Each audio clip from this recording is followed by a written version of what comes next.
नमस्कार। Trishala orthopaedic clinic के अस्थ रोगों पर यूट्यूब चैनल JN999 में आप सभी का स्वागत है।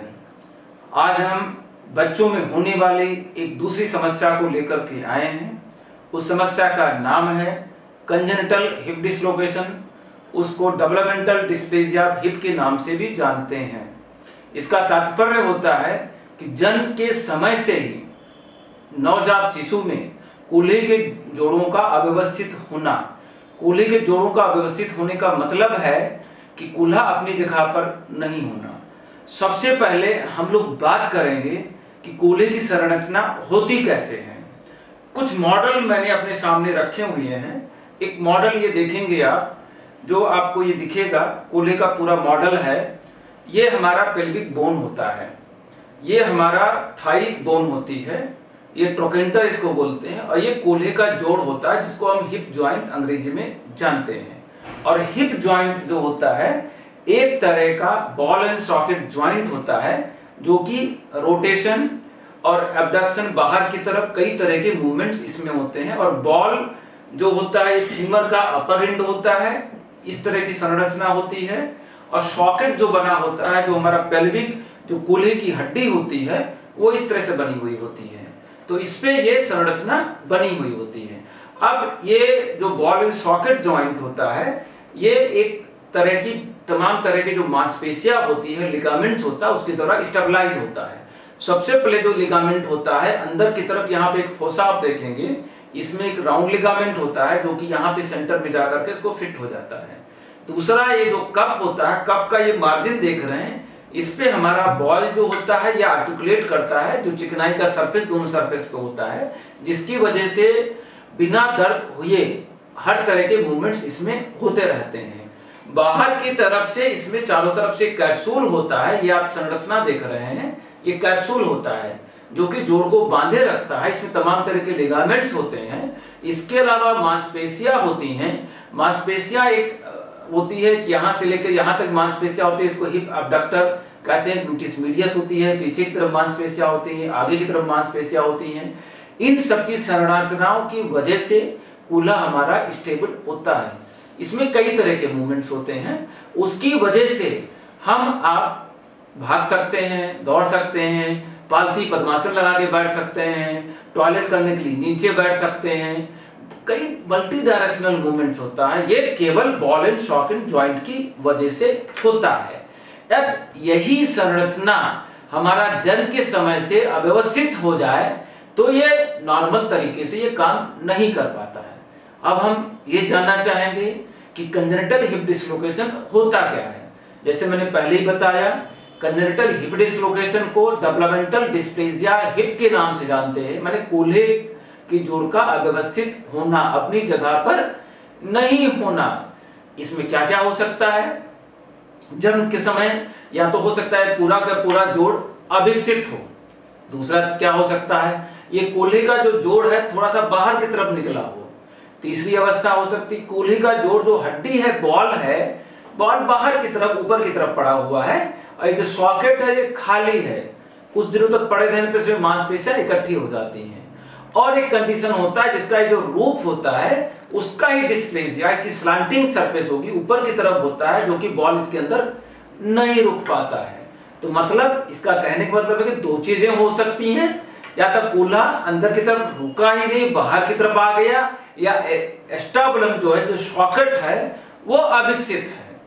अब इसकी भी कई ग्रेडिंग्स होती है, इसको बोलते हैं स्पेक्ट्रम ऑफ डीडीएस। 3 हो सकता है। हिप डिस्प्लेजिया, हिप डिस्प्लेजिया मतलब जो कूल्हे का जोड़ है वो सामान्य नहीं है।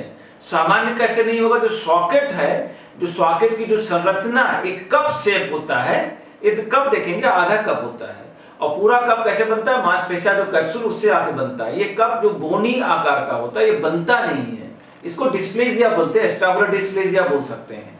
दूसरा चीज जो होती है, ग्रेड होता है उसका सबलक्सेशन। सबलक्सेशन मतलब कूल्हे मतलब अंदर रहता है नॉर्मली, ये थोड़ा सा बाहर की तरफ झांक रहा होता है, थोड़ा सा बाहर की तरफ झांक रहा होता है, पूरी तरह से बाहर निकला नहीं है, इसको सबलक्सेशन बोलते हैं।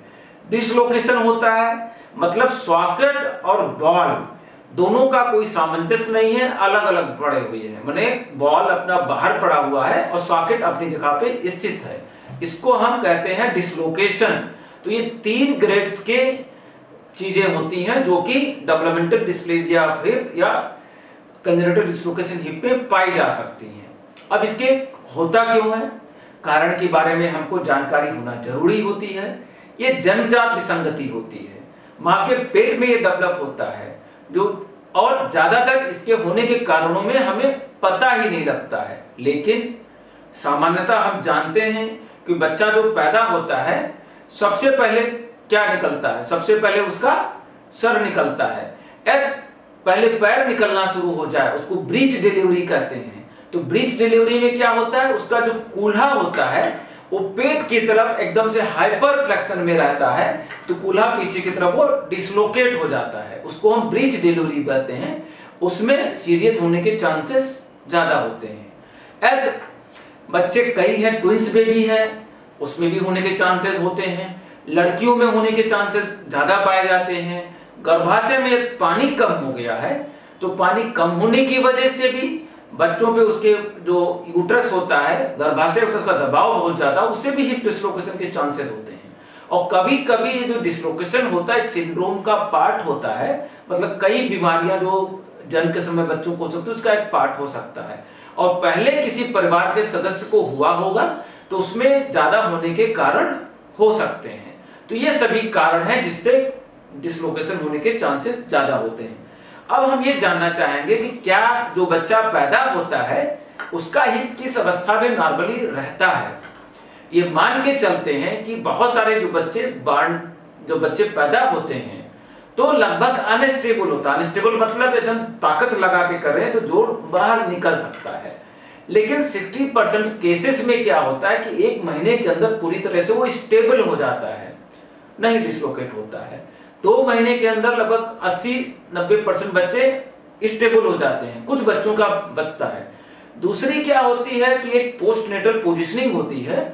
अक्सर हम देखते हैं, एक फोटोग्राफ मैंने आपको सामने दिखाया हुआ है, उसमें आप देखेंगे कि बच्चे का जो लेने की पोजीशन होती है, दोनों पैरों को साथ में लेके चलते हैं, कपड़े में लपेट दिया। तो उसमें क्या होता है, ठंड के मौसम है या एक सोसाइटी का एक नेचर है कि बच्चों को लिपटा के रखना है, उस तरह से करना है, तो उससे कूल्हा जब स्ट्रेट पोजीशन में रहता है तो कूल्हे की डिसलोकेशन होने के चांसेस ज्यादा होते हैं। यदि बच्चा प्रीमेच्योर है तो उसमें चांसेस बढ़ जाते हैं। तो जब भी बच्चे को लेना चाहिए उसकी पोजीशन क्या होनी चाहिए, बच्चे का पैर दूर दूर होना चाहिए, थोड़ा सा जैसे ये है तो थोड़ा सा एक कूल्हे की पोजीशन ये मुड़ी हुई होनी चाहिए। माने मुड़ी हुई के मतलब आपको मैं बताना चाहता हूं, जैसे ये पोजीशन है तो ये मुड़ी हुई होनी चाहिए, माने दोनों पैर आगे की तरफ और थोड़ा सा दूर दूर होना चाहिए, उससे कूल्हा सॉकेट में बंद रहता है। मतलब जैसे पालथी पद्मासन मारते हैं उसके हाफ वे में ले जाकर के उस तरह से रखना चाहिए। और जब भी माँ या फादर या जो भी घर के सदस्य उस बच्चे को लेते हैं तो पैरों को दूर दूर करके रखना चाहिए। उस तरह से उसको गोद में लेने से कूल्हे के उतरने के चांसेस कम हो जाते हैं। और जिन बच्चों का कूल्हा अनस्टेबल भी होता है कुछ समय पश्चात वो स्टेबल हो जाता है। अब हमको ये जानकारी होनी चाहिए, जैसे मैंने बताया कि बहुत सारे बच्चे जो होते हैं उनका कूल्हा पूरी तरह से स्टेबल जन्म के समय नहीं होता है। तो क्या होता है नेचुरल हिस्ट्री में, हिप सबलक्सेशन, जो कूल्हा हल्का सा जो बाहर निकला रहता है या हल्की सी इंस्टेबिलिटी रहती है, धीरे धीरे स्पॉन्टेनियसली करेक्ट हो जाता है। और जो बच्चे हल्की सी डिस्प्लेसिया है वो बहुत ही बेनाइन कोर्स होता है, धीरे धीरे आराम से अपने आप करेक्ट हो जाता है। लेकिन 1.5 महीने के पश्चात भी यदि लैक्सेटी परसिस्ट करती है तो उसमें इंटरवेंशन की जरूरत पड़ती है। माने कुछ ना कुछ हमको करने की जरूरत। 6 हफ्ते हम वेट कर सकते हैं कि 6 हफ्ते बाद जो इंस्टेबिलिटी थोड़ी बहुत भी उसको वेट करने से बच्चों को नुकसान हो सकता है। और ये भी देखा गया अनस्टेबल है लेकिन कूल्हा अंदर की तरफ भी है, लेकिन जो कूल्हे का जो एस्टाब्लिम का जो शेप है वो नॉर्मल नहीं, इसकी स्लोपिंग स्लॉन्टिंग सरफेस है। जो भी वेट बेरिंग करेगा तो थोड़ा सा वो ऊपर की तरफ भाग जाता है, सेंटर में नहीं रहता है। और जो डिस्प्लेसिया होता है यदि लंबे समय तक एस्टाब्लिश डिस्प्लेसिया हम परसिस्ट करते हैं तो उम्र बढ़ने के साथ साथ वो पेनफुल हो जाता है, बच्चों में दर्द उत्पन्न हो जाता है। और लंबे समय 40-50 साल की हिस्ट्री लेते हैं तो अक्सर ऐसे लोगों में आर्थराइटिस होने के चांसेस ज़्यादा होते हैं। अब हम बात करते हैं कि जैसे मान लिया कि किसी का कंजेनिटल डिसलोकेशन हिप हुआ, डायग्नोसिस हुआ, तो सभी अभिभावकों को जानने की चीजें हैं कि उसमें क्या क्या प्रॉब्लम रहती हैं। एक सबसे बड़ी बात मैंने बताई कि जो ये सॉकेट है इसका स्लांटिंग सरफेस होता है, सैलो स्टैबुलम होता है, माने जो रूफ होता है वो बहुत ज्यादा सपोर्टिंग नहीं होता है। और दूसरा क्या होता है, ये बार बार बाहर निकलता है, माने लैक्सिटी बहुत ज्यादा होती है, तो उसमें होगा क्या, जो बाहर की तरफ जो कैप्सुलर स्ट्रक्चर होता है ये पूरी तरह से लैक्स होगा, कूल्हा अपनी तरफ अपनी जगह पे नहीं होगा। दूसरा क्या होगा, जो नेक होगा वो थोड़ा चौड़ा होगा, थोड़ा सा। एक चीज और होती है, जो ये बॉल होता है इसको नेक बोलते हैं, इसको ट्रकेंटर बोलते हैं, और एक जो थाई बोन होती है इसके एक रिलेशन होता है। नॉर्मली बर्थ के समय ये जो रिलेशन होता है 50 से 60 डिग्री आगे की तरफ घूमा होता है, लेकिन जैसे जैसे बच्चे की उम्र बढ़ती है मसल का जो प्रेशर होता है उसकी वजह से एंटीवर्जन करेक्ट हो जाता है, लेकिन इसमें नॉर्मल प्रेशर ना होने की वजह से एंटीवर्जन बच्चों का ज्यादा होता है। इसके अलावा क्या होता है कि जब लंबे समय तक कूल्हा बाहर पड़ा रहता है तो अंदर जो एक राउंड लिगामेंट होता है, लिगामेंटेरिस बोलते हैं, वो मोटी हो जाती है और लंबी हो जाती है। एक जो ट्रांसवर्स लिगामेंट होता है उस पर प्रेशर अभाव होता है तो टाइट हो जाता है, कॉन्ट्रैक्ट हो जाता है, शॉर्टेंड हो जाता है। और जो सॉकेट होता है, सॉकेट में बहुत सारे तमाम तरह के फाइब्रोफैटो टिश्यूज जो होते हैं, मांसपेशियां होती है, वो भर जाती हैं। तो इस तरह के बहुत सारी चेंजेस आ जाते हैं जिनको हम सर्जरी के दौरान पता करते हैं और एमआरआई में भी उन चीजों को देखा जा सकता है। अब ये तो हमने जाना कि नॉर्मल कूल्हा का जोड़ कैसे होता है, कंजेनिटल डिसलोकेशन होता क्या है, उसमें क्या क्या समस्याएं आती हैं। अब हम बात करते हैं कि जो कंजेनिटल डिसलोकेशन हिप है, डेवलपमेंटल डिस्प्लेसिया हिप, जिसके बारे में अभी मैंने बात किया, उसको नवजात शिशु में हम पहचाने कैसे।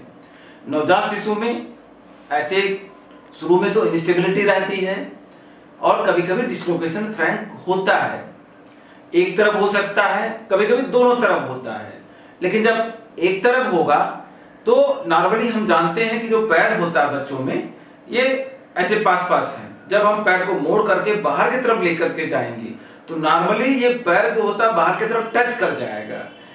एक पैर बाहर की तरफ बहुत ज्यादा जा रहा है, एक तरफ बाहर की तरफ नहीं जा रहा है, मतलब कूल्हा अपनी पोजीशन पर नहीं है।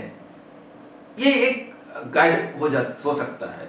दूसरा, दो टेस्ट होते हैं उसके माध्यम से भी हम लोग पता कर सकते, उसके बारे में हम लोग बात करते हैं। दूसरी चीजें क्या होती है, पूरी तरह से कूल्हा बाहर की तरफ उतरा हुआ है तो जो पैरों में कूल्हा उतरा हुआ है वो पैर दूसरे पैर के अपेक्षा छोटा हो जाएगा, मतलब पैर की लंबाई देखी जाए तो पैर छोटा रहेगा। तीसरी चीजें क्या होगी, दोनों पैर अफेक्टेड हैं तो दोनों पैर दूर दूर नहीं जा पाएंगे क्योंकि दोनों कूल्हा अपनी जगह पे नहीं है, तो एब्डक्शन जो बाहर लेके जाना है वो पोजीशन कम हो जाएगी। और चलते वक्त जो बच्चा बड़ा हो जाता है तो चलते वक्त लर्चिंग बहुत ज्यादा होगी क्योंकि पूरी तरह से कूल्हा उसका लोड नहीं ले पाएगा। और उसमें क्या होता है, यूजुअली क्या होता है कि ऐसे बच्चों में शुरुआती दिनों में दर्द नहीं होता है, चलते वक्त पैर छोटा होता है, जांघों बीच दूरी कम होती है और धीरे धीरे इसमें गति भी कम हो पाती है। पलथी मार के बच्चा नहीं बैठ पाता है, नीचे टॉयलेट करना चाहे तो नहीं कर पाता है। और इसको एक्सरे के द्वारा हम लोग कंफर्म करते हैं और अल्ट्रासाउंड के द्वारा भी हम लोग इसको पता कर सकते हैं। इसमें बहुत सारे टेस्ट होते हैं। एक टेस्ट होता है बार्लोर आर्टिलरी टेस्ट होता है, ये जनरल पब्लिक के लिए नहीं है लेकिन मेडिकल स्पेशलिस्ट के लिए टेस्ट होता है, जिसमें क्या होता है कि कूल्हे को हम लोग ऐसे बच्चे को लेते हैं गोद में अपनी तरफ और फिर इसको हम लोग एक अंगूठा अंदर की तरफ रखते हैं, ये बाहर की तरफ रखते हैं, ये ऐसे दबाने की कोशिश करते हैं बाहर की तरफ, माने कूल्हे को डिसलोकेट करने की होते हैं। यदि कूल्हा डिसलोकेट हो गया है, एक ये होता है। दूसरा, फिर इसको रिड्यूस करने की कोशिश करते हैं, तो ये होता है बार्लो टेस्ट, बाहर की तरफ लेके जाना, और ऑटोलॉजी टेस्ट मतलब रिड्यूस करना होता है। और इसके बाद हम देखते हैं एक होता है टेंडरबर्ग टेस्ट होता है। टेंडरबर्ग टेस्ट क्या होता है, जब बच्चा चलना शुरू करता है, जैसे मैंने बताया कि कूल्हा इसका अंदर नहीं है, कूल्हा इसका अंदर नहीं है, बाहर की तरफ पड़ेगा, और जब इस पे वो वजन लेना चाहेगा तो क्या होगा, जो मांसपेशियां हैं उसका लीवर आर्म है वो वजन नहीं ले पाती हैं, तो ये दूसरे तरफ का जो कूल्हा है वो लटक जाएगा, वो माने कमर को लटका के चलेगा, उसको टेलेनोमिक टेस्ट बोलते हैं। और यदि इस बच्चे में दोनों तरफ का कूल्हा उतरा हुआ है तो अक्सर क्या होता है, कूल्हा जब उतरा हो दोनों तरफ का तो ऐसे पोजीशन में होगा। तो ऐसे पोजीशन में क्या होता है, जो रीढ़ की हड्डी होती है वो पीछे की तरफ बहुत ज्यादा गैप हो जाएगा। मतलब जैसे ये है तो रीढ़ की हड्डी यहाँ पे जो है ये ऐसे गैप हो जाएगा, ऐसे आगे की तरफ भाग जाएगा। तो ये जो बटक है दोनों पीछे की तरफ निकले रहेंगे, इससे एक्सेलरेटेड लंबर लॉर्डोसिस। इन सब चीजों से हम पता कर सकते हैं कि बच्चे में हो सकता है कंजेनिटल डिसलोकेशन हिप हो। तो इसके लिए आप स्पेशलाइज्ड पीडियाट्रिक ऑर्थोपेडिक सर्जन से आपको मिलना पड़ेगा, बच्चों को एग्जामिन कराना पड़ेगा और कंफर्मेशन के लिए अल्ट्रासाउंड और एक्सरे से हम लोग पता करते हैं। अब हमें ये देखना है कि एक्सरे में देखते क्या है। तो जो एक्सरे होता है, पेल्विस का एक्सरे कराते हैं, उसके साथ दोनों हिप का एक्सरे आता है। और दोनों को जो हिप का एक्सरे जो आप फोटोग्राफ्स देख रहे हैं उसमें जो सॉकेट मैंने बताया था, सॉकेट और हिप की पोजीशन को हम लोग एक्सरे में देखते हैं कि जो हिप जो बॉल है अंदर है कि नहीं है, ये बाहर पड़ा है। बहुत सारे एंगल्स होते हैं, वो ऑर्थोपेडिक सर्जन उसको देखता है तो एग्जामिन करता है, बताता है कि कूल्हा केवल सबलक्सेटेड है कि डिसलोकेटेड है, एक्स्ट्रा ब्लड की पोजीशन क्या है, नॉर्मल है कि डिस्प्लेजिया है। उसके द्वारा हम लोग कंफर्म कर लेते हैं कि बच्चे को डिसलोकेशन है, कंजेनिटल डिसलोकेशन है। दूसरी चीजें क्या होती है कि अल्ट्रासाउंड होता है। अल्ट्रासाउंड जो नवजात शिशु है उसके लिए बहुत लाभदायक होता है, क्योंकि एक्सरे से हम लोग बचना चाहते हैं। और अक्सर छोटे बच्चों में अक्सर ये जो बॉल होता है ये ऑसिफाइड नहीं होता है, तो उसमें कंफर्मेशन के लिए थोड़ी दुविधा में हम लोग रहते हैं। और दूसरा एक्सरे एक्सपोजर होता है, तो उससे बेहतर होता है कि अल्ट्रासाउंड से नवजात शिशु में पता करें। तो उसमें दो तरह के एंगल होते हैं, अल्फा एंगल होता है, बीटा एंगल होता है। उसको एग्जामिन करके जो अल्ट्रासोनोलॉजिस्ट होते हैं, जो बच्चों के देखने वाले, वो बताते हैं। 3 चीजों के बारे में बताएंगे, कूल्हा उतरा हुआ है कि अपनी जगह पे है, एस्टाब्लम की पोजीशन क्या है, और तीसरा ये अनस्टेबल है या रिड्यूस हो जा रहा है। तीनों चीजें होती है, रिड्यूसिबिलिटी कितनी है, एस्टाब्लम डिस्प्लेजिया कितना है, और कूल्हे की पोजीशन क्या है। इन तीनों चीजों के बारे में जानकारी अल्ट्रासाउंड से हमें पता लगता है। फिर हम प्लान करते हैं। अब हमको डायग्नोसिस पता लग गई कि बच्चे को कंजेनिटल डिसलोकेशन हिप है, तो अब ट्रीटमेंट के बारे में हम लोग बात करते हैं। शुरुआती क्षणों में मैंने बताया था आपको कि जो इंस्टेबिलिटी होती है बर्थ के समय बहुत सारे बच्चों में पाया जाता है, 60% बच्चों में पाया जाता है, लेकिन 1 से 1.5 महीने पे बच्चे में 80% बच्चों में सामान्य हो जाता है। केवल 2% बच्चों में वो प्रॉब्लम्स होती है जिनको कुछ ट्रीटमेंट की जरूरत पड़ती है। तो ट्रीटमेंट की शुरुआत उसी क्षण कर दिया जाता है जब भी हमको सस्पिशन लगता है कि हिप की इंस्टेबिलिटी है या सबलक्सेशन है। उसको अल्ट्रासाउंड कराते हैं, क्लिनिकली देखते हैं, एक्सरे कराते हैं। इन्फेंसी में शुरुआती दिनों में पता चल जाता है तो उसको पब्लिक हार्नेस होता है। पब्लिक हार्नेस कपड़े का एक होता है, अभी फोटोग्राफ्स में आपको दिखाऊंगा, उसके द्वारा हमको पता चल जाता है। तो वो हम पब्लिक हार्नेस बच्चों को पहनाते हैं और उसको 24 आवर पहना कर रखना पड़ता है। और उसमें क्या होता है कि बच्चों को फ्रीडम भी बहुत ज्यादा रहता है और वो अच्छे ढंग से उसको पहन भी लेते हैं। तो पब्लिक हार्नेस कपड़े का बना हुआ होता है, बच्चों को बांध दिया जाता है, उसमें दोनों कूल्हे अंदर की तरफ मुड़े हुए होते हैं, वो स्टेबल होता है। तो ये चीज माना गया है कि सही तरीके से लगाने, उसका उपयोग किया जाए तो बहुत अच्छा हो सकता है। लेकिन इसका उपयोग जो पीडियाट्रिक ऑर्थोपेडिक सर्जन है, बाल अस्त्ररोग विशेषज्ञ है, वही आपको गाइड कर सकते हैं। उनसे आपको मिलना पड़ेगा, उनके हो जाते हैं। ये देखा गया है कि आज कुछ बच्चों में पब्लिक हार्नेस से कूल्हा अपनी जगह पर नहीं आता है, तुरंत एक्सरे करा के देखते हैं, स्टेबिलिटी अल्ट्रासाउंड से चेक करते हैं, नहीं आता है तो उसको डिस्कार्ड करना पड़ता है। यदि वो पोजीशन में आ जाता है, रिड्यूसिबिलिटी उसके अंदर है, तो कम से कम 3 से 4 महीने पहनाने की उसको जरूरत पड़ती है। नहीं आता है तो फिर उसको सेट करके अंडर एनेस्थीसिया प्लास्टर लगाना पड़ता है। ये फोटोग्राफ्स मैंने आपको दिखाया हुआ है। ये पब्लिक हार्नेस का आगे और पीछे की तरफ से कुछ स्ट्रैप्स होते हैं आगे और पीछे की तरफ, जिनको हम जरूरत के अनुसार से टाइट करते हैं। आगे का जो स्ट्रैप्स होता है वो बच्चे का जो पैर होता है आगे की तरफ मुड़ता है, वो लगभग हिप जॉइंट में हम लोग 90 डिग्री बेंड करके रखते हैं। हिप अबडक्शन जो पैर को बाहर की तरफ होता है, वो पीछे वाला जो स्ट्रैप होता है वो खींचने से पैर बाहर की तरफ जाता है। लगभग 60 डिग्री अबडक्शन की जरूरत पड़ती है। ये दो चीजों को पोजीशन का ख्याल रखना हमें बहुत जरूरी है और बार बार निकाल करके खोल करके देखना नहीं चाहिए। केवल 24 आवर पहना के रखना, उसी में ही उसकी नर्सिंग केयर करने की जरूरत पड़ती है। यदि हमको लगता है क्लिनिकली अल्ट्रासाउंड देख करके कि हिप स्टेबल हो गया 6 हफ्ते पहनने के बाद, तो धीरे धीरे वीन अप करते हैं। वीन अप करने का एक तरीका होता है, जो पहले जो वीनिंग पीरियड्स होता है उसमें 1/3 पीरियड्स में 4 घंटे के लिए 6 हफ्ते तो लगा के रखता है, फिर 4 घंटे के लिए निकालते हैं। अब स्टेबिलिटी मेंटेन रहती है तो फिर 15 दिन के लिए 8 घंटे निकालते हैं, फिर 12 घंटे की निकालते हैं। पूरी तरह से स्टेबिलिटी लगभग 3 महीने में आ जाती है तो उसको रात के समय पहना करके दिन में उसको निकाल देते हैं और 6 महीने उम्र होने पे पूरी तरह स्टेबल हो गया तो फैब्रिक हार्डनेस की जरूरत नहीं पड़ती है। यह इसी जो प्रॉब्लम्स है डीडीएस की जो मैंने बताया, 6 महीने के ज्यादा उम्र में इसको पहचाना जाता है, लेट हो जाता किसी कारण बस पता नहीं चलता है, तो फैब्रिक हार्डनेस से यूजुअली वो रिड्यूस नहीं हो पाता है। रिड्यूस करके देखते हैं, पूरी तरह से मैनुअली रिड्यूसिबल है, स्टेबल है तो फैब्रिक हार्डनेस देंगे, लेकिन most of the time fabric hardness applicable नहीं होता है, उसके लिए प्लास्टर लगाने की जरूरत पड़ती है। प्लास्टर लगाने के पहले हम लोग जो कूल्हे के जोड़ में एक विशेष प्रकार की दवा डालते हैं जिसको डाई बोलते हैं और उसका एक्सरे या मशीन से देख लेते हैं कि वो पोजीशन क्या बनती है।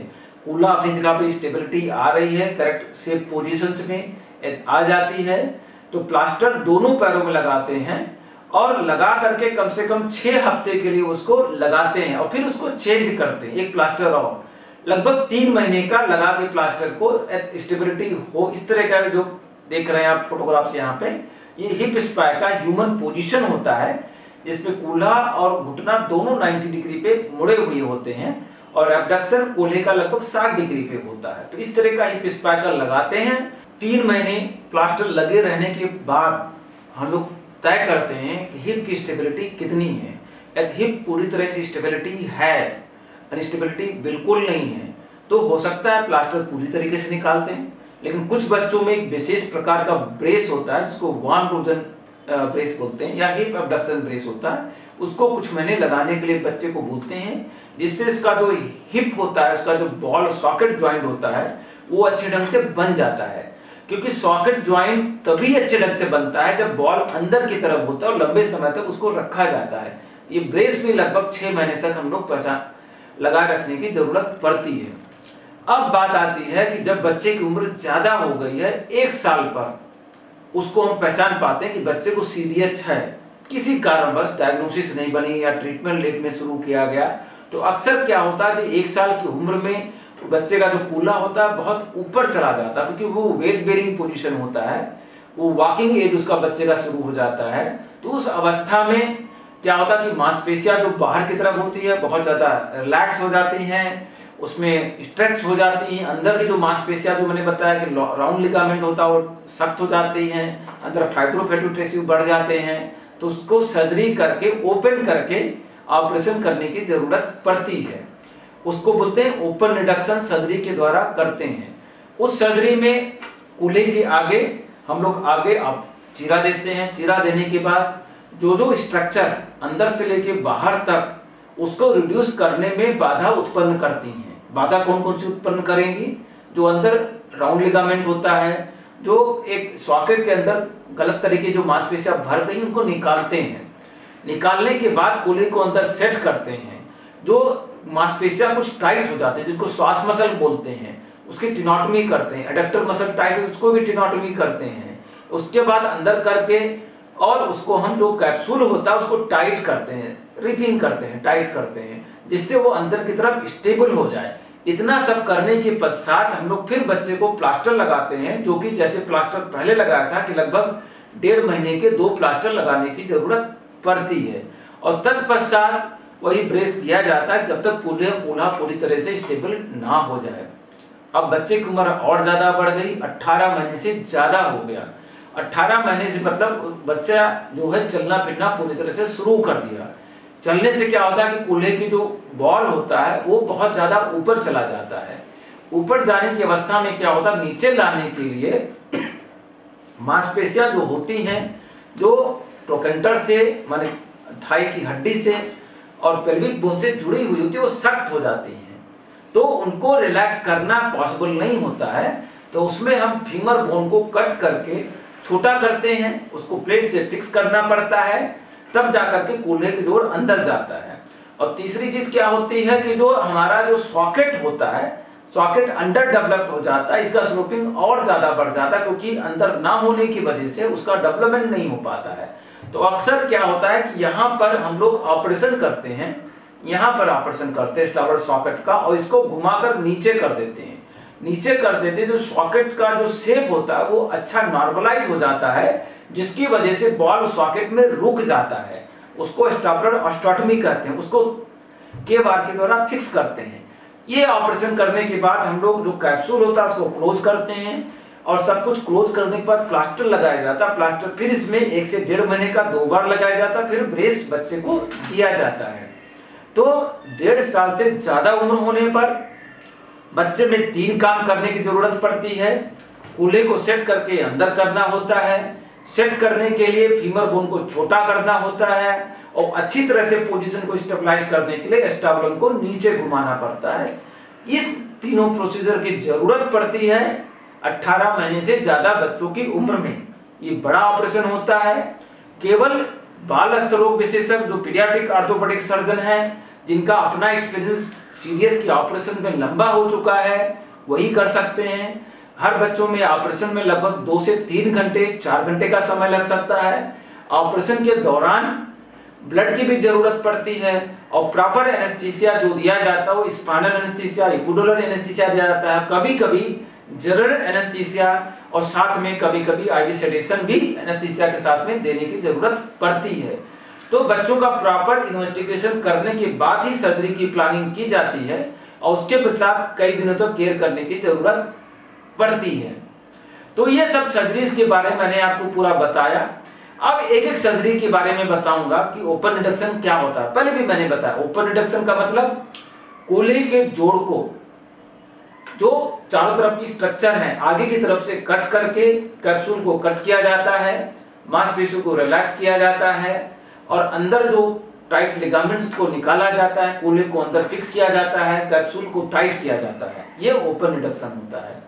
दूसरी चीजें आती है फीमोरल ऑस्टोटमी, माने फीमर बोन को कट करना, छोटा सा पीस को निकाल लेना, वो पीस जो स्टाबुलम में हम लोगों ने घुमाया था वहां पे हम लोग इस्तेमाल कर लेते हैं। ये 1.5 साल से ऊपर की उम्र में जरूरत पड़ती है, और कभी कभी डीरोटेट करने की जरूरत पड़ती है, कभी कभी वायरस ऑस्टोटमी करती है, लेकिन मोस्ट ऑफ द टाइम केवल छोटा करने की जरूरत पड़ती है।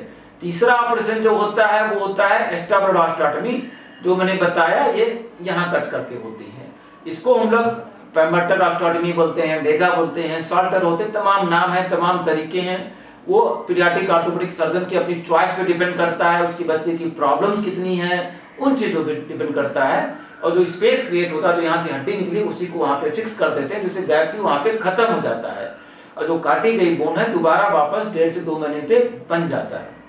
अब हम आपको दिखाना चाहेंगे पिछले कुछ सालों में सैकड़ों ऐसे बच्चों का जो कि कूल्हा उतरा हुआ था, 6 महीने से लेकर के 6 महीने क्यों बोलेंगे, 6 हफ्ते से लेकर के लगभग 12 साल की उम्र तक ऐसे बच्चों में ऑपरेशन किया गया, और वो अपने पैरों पे खड़े होकर के सामान्य तरीके से चल रहे हैं। पहला केस मैं दिखाना चाहूंगा जिसकी उम्र केवल 12 महीने की थी। ओपन रिडक्शन किया गया उस बच्चे का, और ओपन रिडक्शन करके उसको प्लास्टर लगाया गया, स्पाइकर लगाया गया, और ऑपरेशन के पश्चात 1 साल बाद देखेंगे कूल्हा पूरी तरह से बन गया है। अब वो पलथी मार के बैठ सकती है, चल सकती है, सब कुछ कर सकती है। दूसरा केस है जिसकी उम्र लगभग 18 महीने थी, उसका ऑपरेशन किया गया, उसमें फीमर बोन में कुछ करने की जरूरत नहीं पड़ी, लेकिन स्टाबुलम में ऑपरेशन करना पड़ा, ओपन रिडक्शन करना पड़ा। वो अपने पैरों पे पूरी तरह से सामान्य होकर के खड़ा बच्चा है, पालथी मार के बैठा, पूरा मूवमेंट है। तीसरे पेशेंट की मैं फोटोग्राफ दिखाना चाहूंगा, उसकी उम्र लगभग 2.5 साल उम्र थी, कूल्हा बहुत ऊपर चला गया था, उसमें ऊपर फीमर बोन को कट करके छोटा गया, प्लेट लगाई गई, जो बोन निकला स्टाबुलम की ऑस्टोटमी करके वहां रखा गया, तार से फिक्स किया गया और वो बच्ची अब पूरी तरह से चल रही है, खड़ी है, सब कुछ कर लेती है, सामान्य तरीके से है। चौथा केस मैं दिखाना चाहूंगा जो दोनों तरफ कूल्हा उसका उतरा हुआ था। उसकी उम्र लगभग 3.5 साल बच्चे की थी। स्टेप बाय स्टेप किया गया, पहला ऑपरेशन किया गया, उसके 3 महीने पश्चात दूसरे तरफ का ऑपरेशन किया गया। अब दोनों कूल्हा सामान्य है, उसकी प्लेट अभी लगी हुई थी, निकाल दिया गया, पालथी मार के बच्ची बैठ सकती है, खड़ी हो सकती है, चल सकती है। सही समय पर इलाज किया गया, इसलिए वो सामान्य बच्चा हो गया। नहीं तो 7 साल के बाद बायलेटरल हिप डिसलोकेशन में हम लोग ऑपरेट नहीं करते हैं, क्योंकि कूल्हे में चेंजेज आ जाता है और सामान्य होने के चांसेस बहुत कम होते हैं। 5वां बच्चा यहाँ पे मैंने दिखाया हुआ है, जिसकी उम्र भी लगभग 3.5 साल थी। उसका भी ऑपरेशन किया गया, कूल्हा ऊपर था, उसमें भी कूल्हा ओपन किया गया और स्टर्नम की सर्जरी की गई। इसकी उम्र 2.5 साल की उम्र थी और वो बच्ची अब सामान्य होकर बैठना उठना और इस तरह के ब्रेस को पहनाया गया। और एक 6वां केस है जो बहुत ही छोटी उम्र था, केवल 1 साल उम्र थी, ओपन रिडक्शन किया गया और बच्चा आज 12 साल उम्र हो गई है। उसके कूल्हे की शेप को आप देखेंगे, 12 साल का फॉलो अप है। सामान्य तरीके से बैठना उठना दौड़ना भागना सभी प्रक्रियाएं उसकी सामान्य हैं। तो सही समय पर कंजेनिटल डिसलोकेशन हिप को पहचान कर बच्चों की दिव्यांगता से बचाया जा सकता है, क्योंकि ये सच्चाई है कि 7 साल के पहले कूल्हे को ऑपरेशन किया जाता है तो बच्चों का कूल्हा बहुत हद तक सामान्य कर सकते हैं। यदि इसी कूल्हे को हम 6 महीने के पहले पहचान लेते हैं तो बिना ऑपरेशन के केवल पैप्लिक हार्नेस से ही हम इसको ठीक कर सकते हैं। 6 महीने से 1 साल की उम्र में प्लास्टर लगाने की जरूरत पड़ती है।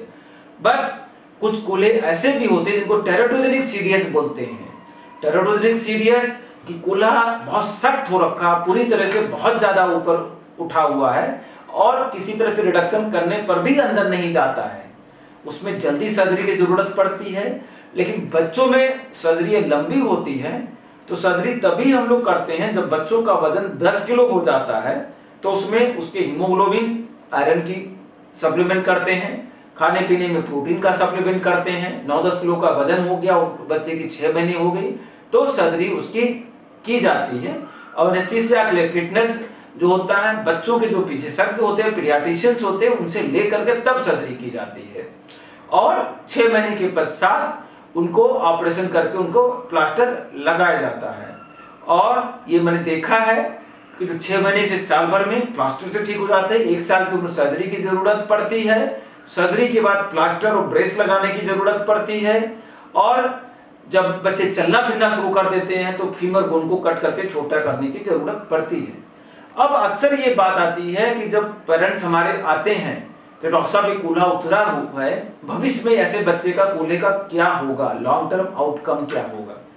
ये अब तक के जो 50 साल का जो रिसर्च पूरे देश में पूरे विश्व में देखा गया है, यदि इसको सही पहचान लिया जाए, अर्ली डिटेक्शन मतलब 6 हफ्ते के पहले, 6 महीने के पहले मान ली तब भी ठीक रहेगा, जल्दी जल्दी पहचान लिया जाए, अर्ली ट्रीटमेंट स्टार्ट कर दिया जाए पैप्लिक हार्नेस के द्वारा, तो उसके रिजल्ट्स एक्सेलेंट होते हैं, कॉम्प्लिकेशन के रेट बहुत कम होते हैं, लगभग नॉर्मल ज्वाइंट्स हो सकते हैं। इसके बावजूद एक लेट में पहचान आती है 1.5 साल 2 साल के पहले, तो उसमें भी चांसेस बहुत अच्छे होते हैं। जितना हम लेट करते जाते हैं बच्चों में कूल्हे के सामान्य होने के खतरे असामान्य होने के खतरे बढ़ते चले जाते हैं और 8 साल से ऊपर कूल्हा अंदर करने पर 50 साल 60 साल की उम्र में गठिया होने की संभावनाएं ज्यादा होती है। तो इसलिए बोला जाता है कि अच्छी तरह से गठित एस्टाब्लर सॉकेट में बॉल को शुरुआती दौर में प्रतिस्थापित कर दिया जाए तो उसके परिणाम बहुत अच्छे होते हैं, बहुत अच्छे होते हैं। और जब भी सर्जरी में लेट किया जाता है तो उससे इसके सॉकेट की ग्रोथ प्रभावित होते हैं, सॉकेट डेवलप नहीं हो सकता है। एक तरफ का जो कूल्हा उतरा होता है उसको किसी उम्र में ऑपरेट कर सकते हैं 12 साल की उम्र तक, लेकिन दोनों तरफ के कूल्हे उतरे हुए हैं तो 7 साल के ऊपर हम लोग ऑपरेट करने से बचते हैं कि उससे डिजेनरेशन के चांसेस ज्यादा होते हैं, दर्द शुरुआती दिनों में आने के चांसेस होते हैं तो उसको छोड़ देते हैं। बच्चे में एक ही चीज होती है कि लर्चिंग बनी रहती है भविष्य में। और ऐसा नहीं है कि कंजेनिटल डिसलोकेशन जो हिप है उसको सर्जरी करा लिया, पैब्लिक हार्निस बना लिया, प्लास्टर लगा लिया, तो किसी तरह का कॉम्प्लिकेशन नहीं हो गए। कॉम्प्लिकेशन हर चीज़ों पे होती है, ट्रीटमेंट किया जाए ना किया जाए, वो एक नेचुरल कोर्स में भी होता है और ट्रीटमेंट के पश्चात में भी होता है। सो 2-3 कॉम्प्लिकेशंस होते हैं। पहला मोस्ट कॉमन कॉम्प्लिकेशन होता है एवास्कुलर नेक्रोसिस, खून की दौड़ान का इसका कम हो जाना। उसकी वजह से जो फ्यूमरल हेड होता है फ्लैट हो सकता है, कुछ पोर्शन इसका दब सकता है, उसका साइज बढ़ सकता है, नेक का साइज छोटा हो सकता है। उस मैनेजमेंट शुरुआती दिनों में करते हैं, ब्रेस को लगाए रखते हैं, धीरे धीरे सामान्य हो सकता है, बट लॉन्ग टर्म में कभी कभी बड़े होने पे आर्थराइटिस होने के चांसेस होते हैं। दूसरी प्रॉब्लम्स होती है इन्फेक्शन का होना। इन्फेक्शन ऑपरेशन के दौरान भी हो सकता है, बच्चे की इम्यूनिटी कम है, सेकेंडरी इन्फेक्शन हो गया है, तो उससे कूल्हे खतरे, इनको भी जल्दी पहचान करके इलाज किया जाए तो उसको भी मैनेज किया जा सकता है। तीसरी प्रॉब्लम्स होती है रीडिस्लोकेशन। रीडिस्लोकेशन है प्रॉपर तरीके से आप सुचरिंग नहीं हुई उसमें अंदर की तरफ, या जो प्लास्टर लगाया गया नहीं लग पाया, प्लास्टर लगाते हुए तो कूल्हा उतर गया, ये लंबे समय तक सही फॉलो नहीं किया गया, प्लास्टर तोड़ दिया गया, ब्रेस लंबे समय तक नहीं पहना गया, तो रीडिस्लोकेशन के चांसेस होते हैं। रीडिस्लोकेशन होता है, उसको जल्दी पहचाना जाए, दोबारा उसके लिए ट्रीटमेंट शुरू किया जाए तो उसको भी कुछ हद तक हम लोग ठीक कर सकते हैं। इन सब चीजों का ध्यान रखते हैं।